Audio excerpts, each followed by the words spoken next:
A single number is circulating right now that has seniors across the country reconsidering their retirement plans, calling their financial advisors in a panic, and in some cases, rushing to claim Social Security earlier than they ever intended. That number is 22%. It came from an official government report released on June 9th, and the way it has been described in headlines, on social media, and in videos that have gone viral this month, you could walk away thinking your Social Security check is about to be slashed. This summer. Maybe even next month.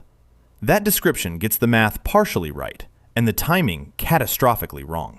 The difference between those two things is the entire story.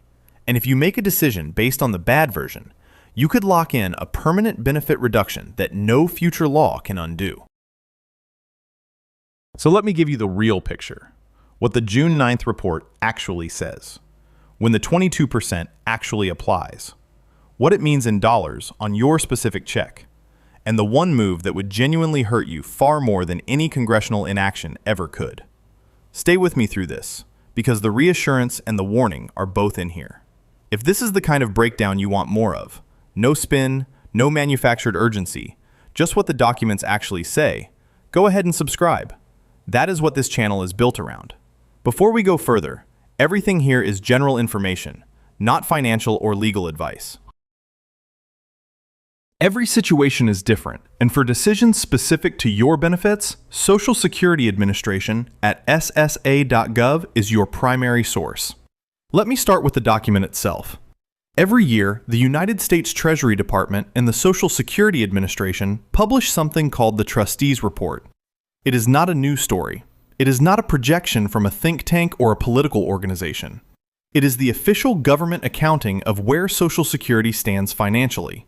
How much is coming in from payroll taxes, how much is going out in benefits, and how long the reserves can cover the gap if income falls short of payments. The 2026 report came out on June 9th, and the headline number, the one that everything else is built around, is 2032. Specifically, the fourth quarter of 2032. That is when the OASI Trust Fund, which is the formal name for the Old Age and Survivors Insurance Fund that pays retirement and survivor benefits, is now projected to exhaust its reserves under current law. Last year's report projected that date as the first quarter of 2033. So it moved 1 quarter earlier. 1 quarter, 3 months. Now, something did cause that shift, and you deserve to know what it was. A 2025 tax law reduced the amount of income tax that Social Security beneficiaries pay on their benefits. In the short term, that is money directly in recipients' pockets. But it also means less tax revenue flowing back into the system. Less money coming in from that source means the reserves get drawn down slightly faster. That is what moved the date. Not a sudden crisis, not a collapse. A 3-month change driven by a policy choice that was made with full awareness of this trade-off. Here is the question that actually matters. What does it mean when the trust fund reaches zero? Because here is where most of what you have probably read this month goes wrong. The trust fund running out is not the same thing as Social Security ending. Not even close. Think of the trust fund as a buffer account. Social Security collects payroll taxes from every working American, week after week, year after year. Those taxes come in constantly. The trust fund exists to cover the difference during periods when payroll taxes alone are not quite enough to pay all scheduled benefits. If the buffer runs dry, payroll taxes do not stop. Working Americans do not stop paying into the system. The income continues. What changes is that benefits can only be paid from that ongoing income, not from reserves on top of it. And that ongoing income, based on current projections, would cover approximately 78% of scheduled benefits. Not zero, 78%.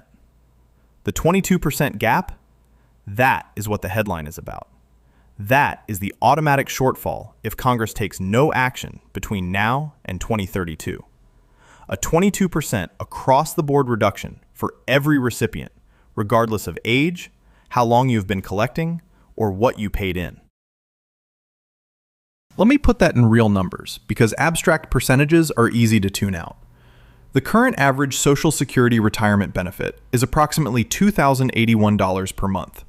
A 22% cut on that average is $458 less every single month. Someone receiving $1,500 would lose $330 a month. Someone receiving $2,500 would lose $550. Those are not projections about someone else down the road.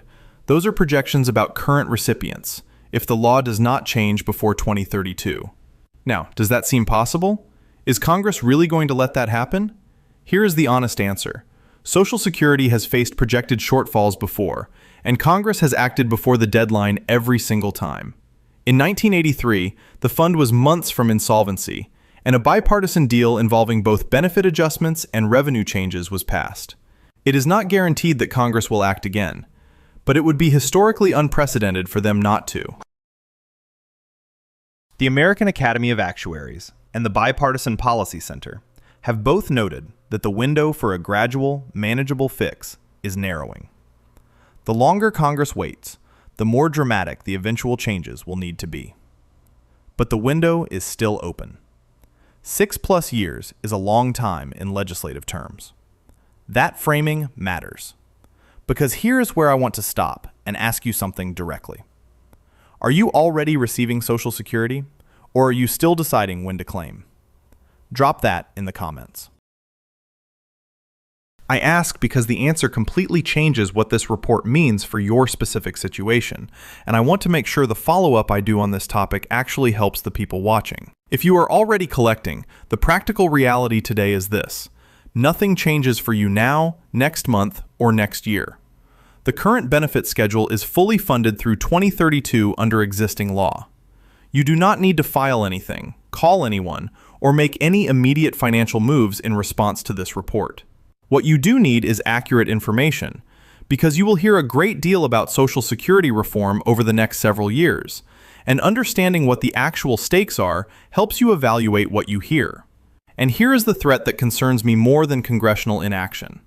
When a report like this gets distorted in media coverage, certain calls and messages start showing up.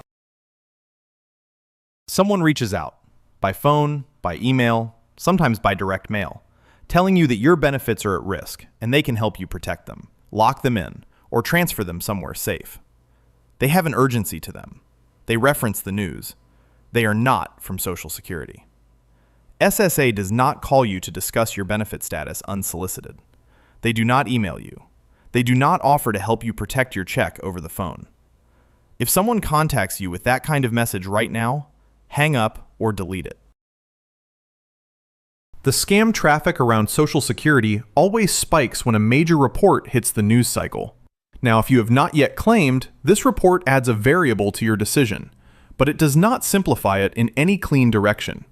Claiming earlier locks in a benefit amount before any potential legislative changes, but early claiming also permanently reduces your monthly benefit.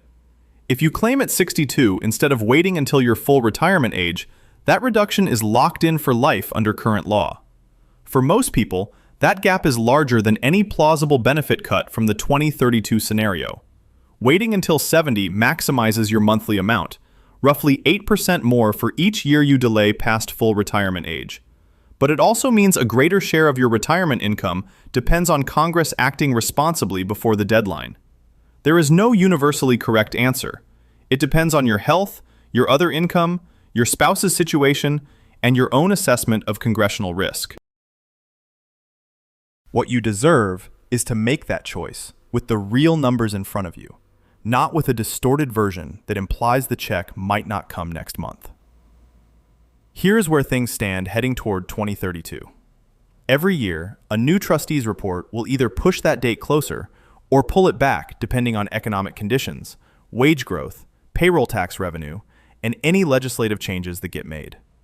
The 2026 report moved it 1 quarter earlier. A stronger labor market, higher wages, more workers paying in, any of those could push it back. A recession or significant benefit expansion without new revenue could move it further forward. This is a living projection, not a fixed deadline carved in stone. The institutions tracking it are watching closely. So should you. Not with fear, but with the same clear-eyed attention you would give any major financial planning variable. If this breakdown helped you cut through what has been a genuinely confusing news cycle, subscribe to the channel. The goal here is always to translate the actual government documents into plain language before the distorted version has time to do damage. Share this with someone you know who is on Social Security or getting close to claiming. They may have already heard the scary version and need the real one. The bottom line is this: 2032, not this July. 78% still paid, not zero. The real risk is not congressional inaction. It is making a permanent claiming decision based on a deadline that does not exist.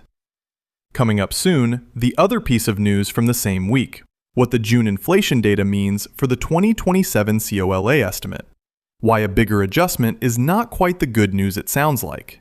And the gap that number does not close. That one is worth understanding before October's official announcement. Subscribe so you do not miss it when it drops.